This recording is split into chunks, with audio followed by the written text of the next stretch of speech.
Bonjour à tous, j'espère que vous allez bien. Alors avant tout, je tenais à vous remercier pour tous les gentils commentaires que vous m'avez laissés pour ma dernière vidéo, ça m'a vraiment fait plaisir.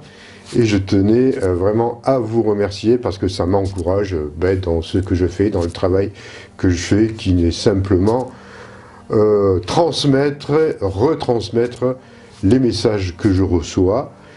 Et tout ça pour vous aider, tant bien que peu, à éveiller les consciences de tout un chacun. Et ça me fait énormément plaisir quand je reçois beaucoup d'encouragement.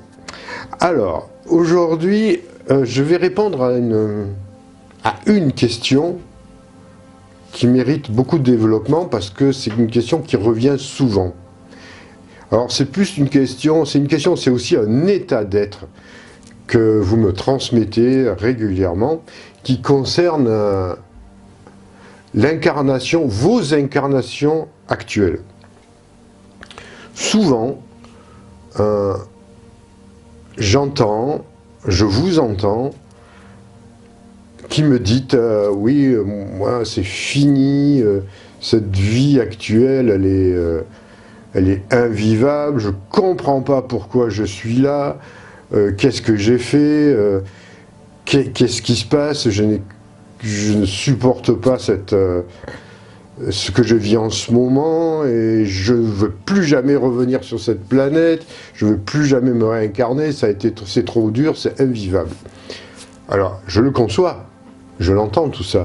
Effectivement, la période que nous vivons dans notre incarnation actuelle, pour beaucoup de personnes, c'est très dur. Et ça, on ne peut pas le nier. Ce n'est pas facile. C'est vraiment difficile, mais cela a une explication. Tout d'abord, prenez bien conscience de cela. Vous avez choisi, et je pèse mes mots, le moment, l'endroit et tout ce qui s'ensuit lors de votre pré-incarnation, on va dire. Avant de vous incarner, grâce à l'aide des guides qui président aussi à l'incarnation, on va choisir le meilleur moment, le meilleur endroit pour pouvoir faire en sorte que nous puissions travailler une bonne fois pour toutes sur nos difficultés, sur nos lacunes, sur notre karma accumulé pour pouvoir nous purifier, nous libérer. Alors effectivement, c'est pas facile parce que on vit une époque où tout s'accélère, où les karmas sont à débit, comment dire, comme les cartes bleues, j'ai déjà parlé de ça, sont à débit immédiat, donc c'est dur. Mais c'est parfaitement réalisable. Il n'y a aucune épreuve, quelle qu'elle soit, ou aucun travail que vous avez décidé dans votre livre de bord, votre carnet de bord de votre vie, d'incarnation, qui ne peut être réalisé, qui ne peut être surmonté, quelle que soit la difficulté. Alors évidemment, quand on est dedans, c'est plus dur que qu'avant, quand on décide. Parce que quand on va décider, on est encore sur un autre plan, on est bien guidé, évidemment, les choses sont bien faites. Il n'empêche qu'on n'est pas encore dans la matière, donc on va dire on va faire ça, ça, ah ok, là, à ce moment-là, dans cette période de ma vie, si je vais avoir une opportunité, par exemple, de transcender tel karma, de purifier telle chose, astrologiquement ça tombe parfaitement, on verra, parce que tout est parfaitement, c'est plus qu'une horloge suisse, la vie, tout est bien organisé à la précision qu'on peut à peine imaginer, à la seconde près presque, même à la seconde près, je dirais même. Et donc quand on voit ça, on dit ok, là ça tombera bien, on va pouvoir vivre ça. Et puis évidemment, quand on se retrouve dans sa vie, que l'on vit les choses, je dis ah ouais, Ok, c'était vrai, sur le papier, c'était pas mal, mais dans la vie, c'est quand même un peu plus dur. C'est une image, hein. Il n'empêche que c'était tellement bien organisé que l'on sait qu'il ne peut pas y avoir d'erreur. Dans notre chemin de vie, je parle. Après, on peut se tromper, évidemment, parce que on a... Vous voyez, c'est un peu comme quand vous passez un examen, vous devez répondre à plein de questions, vous avez tout ça, vous avez appris déjà avant ce qu'il fallait faire, puis vous répondez à des questions, et vous pouvez faire, dans les questions, vous pouvez vous tromper, évidemment. Donc la vie, on peut évidemment commettre des erreurs. C'est humain, on peut se tromper. C'est rare qu'on fasse un 20 sur 20 hein, dans la vie. Hein. Je connais personne, en tout cas, qui a réussi sa vie avec un 20 pointé. Donc on fait comme on peut, évidemment. Même si on le fait pas tout à fait justement, même si, voilà, on n'a pas fait un tableau merveilleux, mais n'empêche qu'on l'a quand même fait, et il y aura toujours une essence, on va toujours trouver une... comment dire, on va toujours trouver un bilan positif de ce que l'on a fait, même si on a fait des erreurs. En fait, il n'y a rien qui est négatif. Même l'erreur, qu'est-ce que c'est en soi l'erreur? Ce n'est pas avoir un parcours en ligne droite dans notre vie, ça c'est hyper... ça n'existe pas, j'en connais pas. On trébuche tous, on fait toujours des lacets, on va dans des impasses, on fait demi-tour, on revient, voilà, ça fait partie de la vie. Mais est-ce que, voilà, si on nomme cela l'erreur, ce n'est pas bien grave. La plus grosse erreur, évidemment, celle qui, quelque part, qui va tout fausser, ça serait de mettre un terme à notre chemin de vie de façon volontaire. D'ailleurs, à ce sujet-là, je vais ouvrir une parenthèse, parce que je pense que ça rentre peu dedans. Une parenthèse qui est d'actualité. Vous savez, en France, là, ils sont en train de parler de la loi, d'une loi qui parlerait à la fois du suicide assisté et d'une forme d'euthanasie. Alors, ça mérite réflexion, tout ça. Le suicide assisté, ça ne veut rien dire du tout.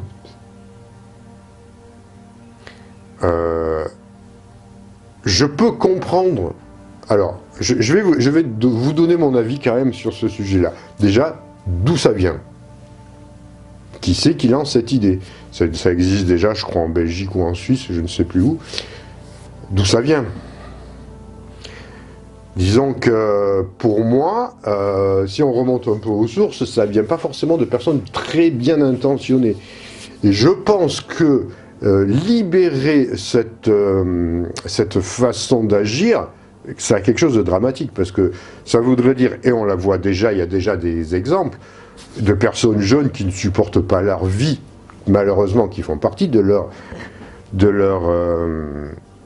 mission de vie, qui ne supportent pas leurs épreuves, qui très jeunes décident, et ça je l'ai vu, je crois que c'était une jeune fille de 23 ans, qui ne supportait plus sa vie, qui a décidé de s'euthanasier, enfin s'auto-suicider quoi, parce que c'était légal.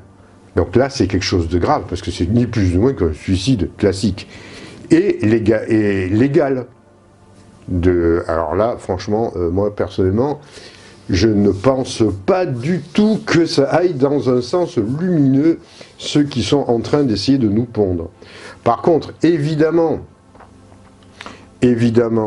vous avez une maladie dramatique, il y a vraiment des cas, j'ai pu voir, hein, de maladies où vous êtes complètement difforme avec des tumeurs, enfin, des choses absolument horribles. Dans ces cas-là, personnellement, moi, je ne pense pas qu'il faille non plus se suicider ou quoi que ce soit, parce que ça rentre toujours on viole une loi universelle dans ces cas-là. Par contre, ce qu'il y a, c'est je ne suis pas pour l'acharnement thérapeutique. C'est-à-dire, si quelqu'un a une maladie comme ça, qu'il puisse partir, qu'on le laisse partir, tout simplement, sans s'acharner avec des tas de machins, de tuyaux, tout ce qu'on veut, pour le maintenir en vie, au-delà de tout. Non, je pense qu'il y a un accompagnement qui peut se faire en conscience, et laisser partir les gens. Là, oui, là, il n'y a aucun souci. Par contre, ce qui est en train d'arriver là, pour moi, c'est quelque chose de grave. Ça nécessite encore de la réflexion, mais simplement, ça va dans le sens... Je pense qu'ils ont flairé quelque chose à ce niveau-là. Ils voient très bien, hein. Ils sont aussi pour le dépeuplement de la planète. N'oubliez pas ça. N'oublions pas non plus que les personnes âgées, ça rapporte plus rien, ça coûte très cher. Donc c'est aussi une façon de s'en débarrasser. Parce que ça pourrait très bien dériver sur des cas où c'est les médecins qui prendront les décisions à la place du patient. Donc réfléchissons bien là-dessus. Et ça va, si vous voulez, ils se sont rendus compte que justement, j'en reviens au sujet initial, ils se sont aperçus que les gens avaient des difficultés dans la vie, donc ça les arrange quelque part. Mais comprenez bien, vous qui êtes dans la difficulté, vous qui... Et on a tous des moments, des épreuves à vivre. Je pense qu'il y en a très peu qui ne vivent aucune difficulté dans leur vie. Et des difficultés intenses, attention. Hein. Dites-vous bien que c'est impermanent, quoi qu'il en soit, et que c'est fait... Ce que vous vivez... C'est votre expérience que vous êtes en train de vivre. C'est votre expérience de vie qui vous aide à grandir, qui va vous aider à vous réaliser. Et même si vous ne voyez pas encore les fruits de ces épreuves, de ce que vous passez, vous les verrez. Vous les verrez bien un jour. Peut-être pas dans cette vie, allez savoir. Mais dans l'autre, c'est certain. On se libère. On doit vivre ces épreuves-là, c'est nous qui l'avons choisi. C'est le bon sens, c'est du bon sens. Alors je comprends qu'on n'ait pas envie, des fois j'entends ces messages, ah ouais mais moi je ne reviendrai pas sur Terre, c'est trop dur. Ça vous en savez rien du tout. On n'en sait rien. Parce qu'une fois que vous avez passé de l'autre côté, et que vous avez bien travaillé sur cette planète, vous êtes bien travaillé sur vous-même évidemment, vous avez libéré beaucoup d'aspects qui vous bloquaient, vous êtes amélioré, parce que ça sert à ça, la vie, à s'améliorer, évidemment, entre autres. On ne sait pas quelle décision vous prendrez. Évidemment, vous aurez peut-être la possibilité d'aller faire un stage sur une autre planète, beaucoup plus facile, mais qui vous dit que la planète Terre, à ce moment-là, ce ne sera pas devenu un paradis? Peut-être que vous aurez envie de revenir, parce que ça sera autre chose. Évidemment qu'on n'a pas envie de revenir dans les mêmes conditions, mais vous ne reviendrez jamais dans les mêmes conditions. Les choses vont changer, sauf, comme je vous l'ai dit, cas de fin de contrat, hein, c'est-à-dire automatique de suicide assisté, ou suicide pas assisté non plus. Donc ce que je veux dire à travers ça, c'est que ça dépend, vous verrez par vous-même, mais tout peut changer. C'est rare les vies qui se ressemblent. Hein. Pour ceux qui ont un peu la capacité à voir des vies antérieures, vous pouvez passer d'une vie magnifique à une vie de clochard dans la prochaine, parce que vous avez envie d'expérimenter la pauvreté, la difficulté, et qui est aussi peut-être liée à des actions pas assez karmiques. Tout ça, ça en fait partie. Donc, on ne sait pas, on ne sait pas. On ne peut pas dire ça. Ça se comprend que dans le moment, moment où vous vivez ces difficultés, vous n'avez pas envie de revenir. Ça se comprend très bien. Ça se comprend, et je porte aucun jugement là-dessus. Mais néanmoins, on ne peut pas dire, surtout, vous ne pouvez pas dire, j'en ai fini avec mon karma, maintenant je pense que tout est terminé, et je ne me réincarnerai plus. Parce que ça, c'est de l'orgueil. Hein. Les personnes qui prétendent dire ça, ça ne fonctionne pas du tout comme ça. Celui qui sortira du cycle des incarnations, de la réincarnation, il ne tient pas ce langage-là. Et j'en reviens, parce que là, je le sais. Il y en a encore quelques-uns qui vont me dire « Ouais, mais dans l'astral, c'est un piège, on nous oblige, il y a des entités qui nous obligent à nous réincarner de force. » Bon, j'en ai déjà parlé, ça c'est des totales absurdités. Ce sont des pièges dans l'astral pour vous... C'est pas des pièges dans l'astral, parce qu'il y a des pièges dans l'astral, on est d'accord, mais pas à ce niveau-là. Ça, ce sont des fausses croyances qui sont instaurées par les forces de l'ombre pour vous déresponsabiliser. Parce que vous imaginez peut-être qu'on puisse sortir comme ça du cycle de réincarnation sans avoir fait aucun travail. Et vous pensez peut-être qu'on vous oblige à vous réincarner pour vous maintenir dans la matrice. Mais c'est une absurdité totale. Totale, ça n'a aucun sens. Ça n'a aucun sens. Ah, je sais que j'en choque, hein, parce qu'il y en a qui y croient. Pourquoi vous y croyez quand vous dites ça? Parce que justement, vous êtes bloqué dans cette... certaines personnes sont bloquées dans les épreuves qu'elles vivent, et pour eux, c'est un échappatoire. Dire, ah ben ouais, puisqu'en fait, vous voyez, c'est pour justifier l'état dans lequel vous croyez être, que l'on vous a imposé. Alors qu'on vous a rien imposé, c'est votre karma. C'est votre vie, c'est votre chemin de vie qui fait ça. C'est votre chemin d'évolution. On ne vous impose rien du tout. Dans l'univers, tout est juste, tout est exact. Par contre, le fait de vous obliger, enfin, de vous faire croire à ces fantasmes, à ces délires, ça vous déresponsabilise, parce que dans ces cas-là, tu dis, ah ouais, bah écoutez, moi je me réincarnerai plus, la prochaine fois, je vais directement, je ne sais où, hein, parce que là, franchement, si vous ne vous réincarnez pas, vous allez où? Vous restez où? Alors il y en a qui me parlent de monde lumineux, je sais pas quoi, de monde paradisiaque. Ah ouais, direct, cash, vous y allez directement sur des mondes ou sur des plans que l'on ne connaît, qui n'existent pas. Ou alors qui existent sur un autre plan. Pour ceux qui ont fait le travail depuis des millions d'années, des millions de vies, et qui sont sortis du cycle d'incarnation, qui sont sur un plan angélique, on va dire, ou dans des dimensions qui ne présupposent plus d'incarnation. Mais là, on en est très très loin, hein. Vous pouvez chiffrer ça en milliards de vies encore. Hein. Mais ce qui ne veut pas dire que quand vous vous réincarnez toujours dans des endroits négatifs, dans des endroits très durs en tout cas. Vous pourrez, si vous faites un bon travail sur vous-même, effectivement choisir, si ça rentre dans votre facteur d'évolution, dans votre karma, partir sur une planète plus facile. Ça, tout est ouvert, tout est ouvert. Mais pas cette idée-là absurde et dangereuse. Ça, je le maintiens, parce que j'ai pu voir, et j'en parlerai dans d'autres vidéos, j'ai pu voir ce qui se passait en sortie hors du corps sur un plan subtil au niveau de ce qui se passe, des forces de l'ombre, de ce qu'elles sont et de là où elles se sont instaurées. Croyez-moi, c'est chaud. Je vous expliquerai ça différemment dans une autre vidéo.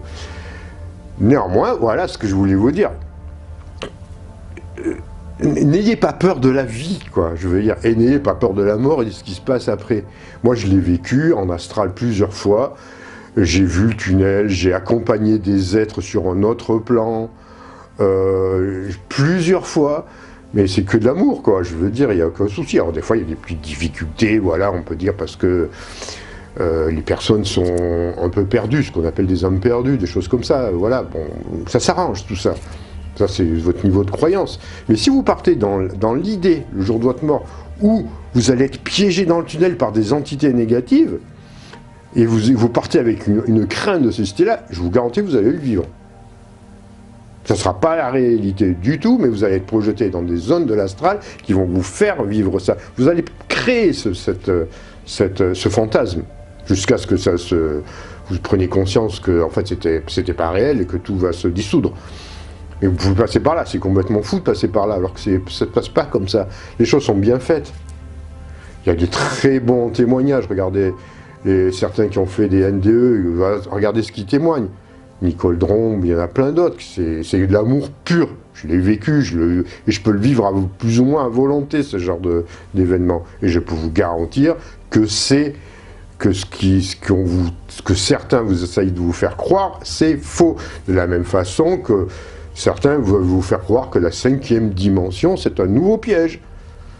C'est dramatique. On vous essaye de vous enfermer par la peur, vous voyez, on essaie de vous conditionner, vous enfermer par la peur. De la même façon aussi qu'on veut vous faire croire que tout va bien. Qu'il y a des êtres qui sont en train de faire tout le boulot à votre place. Tout ça, ça fait partie de de choses que je vais développer par la suite petit à petit, parce que je pense qu'il faut y aller graduellement, hein, pas trop, voilà, trop choqué non plus, mais n'empêche que, rassurez-vous, c'est dur, on est d'accord, ça, je ne vous cacherai pas les choses, je ne vous mentirai pas, je reconnais que l'on vit des épreuves dures parce qu'on n'en comprend pas, parce qu'on ne sait pas encore comment s'en sortir. On n'a pas encore trouvé les bonnes clés. Voilà, pour pouvoir, les clés de notre propre libération. Mais ça mettra le temps. Mais vous savez, tout s'accélère. On a choisi cette période. Cette période, c'est la période la plus fantastique de toute l'humanité, où on a la possibilité de se libérer, de se purifier pour passer sur un autre plan. Donc évidemment que c'est dur, parce que là, on met le paquet. On vit plein d'épreuves, on n'est pas là en train de se la couler douce. Vous auriez pu vous la couler douce dans une vie de repos, comme on appelle une incarnation de repos, ça, il y a peut-être que quelques siècles, ou peu importe. Ça existait, ça, il y avait des vies, des personnes qui s'incarnaient, et parce qu'entre deux incarnations, ils avaient choisi de rien faire. En gros, c'était des vies où il arrivait quasiment rien. Tout allait bien. Ça peut arriver de vivre ça, des incarnations de repos. Mais ben, maintenant, on n'est plus là-dedans. Maintenant, on est dans le dur du sujet. Donc, soyez forts, comprenez que même si votre situation elle est difficile, tout est impermanent. Rappelez-vous ça. Rien ne tient dans la vie. Vous pouvez vous dire, ah ouais, regardez une montagne, par exemple, regardez l'Himalaya, il vous semble éternel, ça vous semble solide. Dans quelques millions d'années, il n'existera plus. Ça sera peut-être une petite colline rasée où il sera au fond de l'eau, ou voilà. Donc vous voyez ce que je veux dire, c'est rien n'est permanent. Donc les situations les plus dures changent. Et donc c'est hyper rassurant. Et puis vous êtes en capacité de réussir à purifier, à transcender tout ce qui se passe en vous, toutes ces difficultés, et à les transformer en lumière.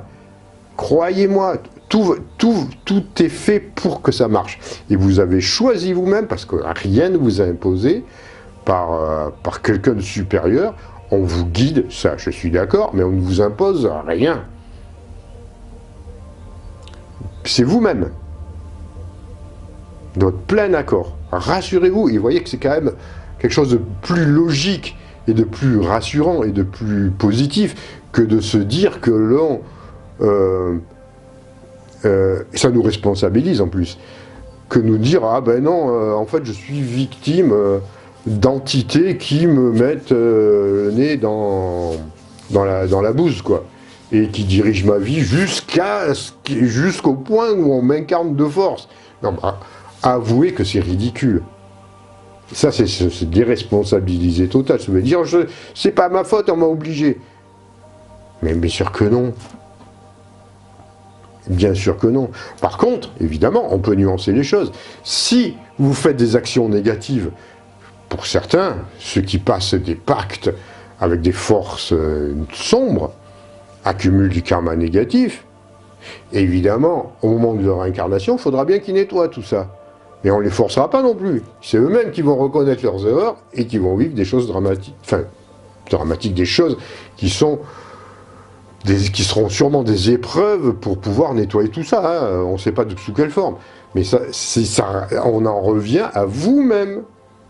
On ne vous force jamais. Vous vivez les choses, vous faites les choix. Vous faites des bons, vous faites des mauvais, mais vous faites des choix. À chaque fois, c'est une question de choix. Vous avez le choix de faire du bon, vous avez le choix de faire du mauvais. Chacun en paiera les conséquences, en subira les conséquences. Nous avons notre libre arbitre dans tous les cas. Évidemment, on se soumet, hein, on se soumet à tout. Maintenant, on est soumis, mais le fait d'être soumis, c'est un choix aussi. J'accepte d'être soumis, j'accepte de jouer le rôle de la victime, j'accepte le rôle de subir toutes ces choses-là. C'est tout ça, c'est ce qui nous arrive à l'humanité depuis très longtemps. Maintenant, c'est à nous à sortir de tout ça. Alors, peut-être que ce que je vous dis, ça va choquer, j'en suis même certain, Parce que je vais avoir des... Il y en a qui vont me dire, oui, mais moi j'ai lu là, puis j'ai écouté telle personne qui m'a dit que, voilà, non, l'astral c'était ci, la cinquième dimension, pareil, ça piège. Ok. Moi je vous dis ça, je tiens, pour moi évidemment, pour moi les choses sont claires. C'est à vous de faire le choix, on en revient aux mêmes choses. Je ne vous oblige pas à croire, parce qu'on ne rentre pas dans un domaine de croyance. Je vous oblige à rien. Vous pensez ce que vous voulez, pour ceux qui veulent croire ça, en tout cas. N'empêche, si vous pouvez avoir un raisonnement logique, on va dire, du discernement, essayez d'analyser les choses en profondeur, et vous verrez qu'est-ce qui est réel et qu'est-ce qui ne l'est pas. Je pense. Après, c'est à vous à faire le tri. Moi, je ne fais que transmettre ce que j'ai vécu, ce que l'on m'a enseigné. Je ne suis pas le seul à penser ça, évidemment, parce que j'ai bien compris qu'il y a une cabale sur un plan actuellement spirituel, ésotérique, galactique de force de l'ombre, à des niveaux que vous ne pouvez pas encore imaginer. Et j'en parlerai petit à petit, graduellement. Et c'est vrai que c'est pas facile, hein. Je le conçois, c'est vraiment pas facile, parce que je veux dire, alors déjà on a du mal à comprendre les choses simples, mais en plus si les cartes que l'on nous donne sont truquées, hein, on nous brouille les cartes en tout cas, ouais, comment on va faire pour, pour comprendre? Ça fait partie des épreuves, ça aussi, que nous vivons, qui sont logiques, dans lesquelles on vous a prévenu depuis longtemps, et les choses se mettent en place, que ça va pas être facile de voir la vraie lumière de la fausse lumière, les vrais messies, enfin les vrais messies il n'y en a pas, en tout cas les faux messies, ouais, c'est sûr que là, on va vivre une période d'une intensité au niveau de la manipulation et de l'illusion, et je parle de plans subtils, d'autres plans, pas seulement, je parle pas de plans politiques, hein, ça on le connaît, ça c'est facile, mais il y a d'autres plans qui va vous demander vraiment maintenant de mettre en application ce que les êtres de la fraternité lumineuse vous demandent, c'est-à-dire, ils vous disent depuis longtemps, d'avoir du discernement, d'avoir du bon sens, de écouter votre chakra du cœur et pas votre émotion. Et on verra, là on va tous être mis à l'épreuve. Tous. On est tous mis à l'épreuve. Donc on verra comment on va traverser cette tempête qui pointe, et là qui est déjà bien, enfin une tempête, ouais. On va dire ce brouillard, on va dire, une tempête, ah oui, imagine une tempête avec du brouillard, en plus c'est de la pluie, des éclairs et tout, enfin de la totale, je parle de trucs spirituels. Alors, vous verrez par vous-même, c'est déjà en cours, c'est en cours. Pour ceux qui ont peut-être plus de conscience de lucidité ou je ne sais quoi, peut-être l'avez-vous déjà remarqué, et je sais qu'il y en a qui l'ont déjà remarqué, qui remarquent, qui se posent, qui s'interrogent. Tout simplement pour conclure à ce que nous vivons actuellement, ce que vous vivez dans toutes les difficultés, rassurez-vous, ça ira bien, tout ira bien, au final tout ira bien. Mais alors ça, je peux vous le garantir. Même si c'est dur, même si vous êtes vraiment dans la galère financière, quoi qu'il en soit. Donc rassurez-vous, tenez le cap, et puis voilà, on va devenir maintenant des êtres responsables. On accepte notre chemin de vie en conscience, et puis on va vers la lumière, quoi. Si vous avez aimé, n'oubliez pas de partager, de vous abonner et d'appuyer sur la petite cloche des notifications. Allez, prenez soin de vous, parce qu'on a un mois d'avril aussi, on va y revenir, ça va être chaud. Allez, à très bientôt.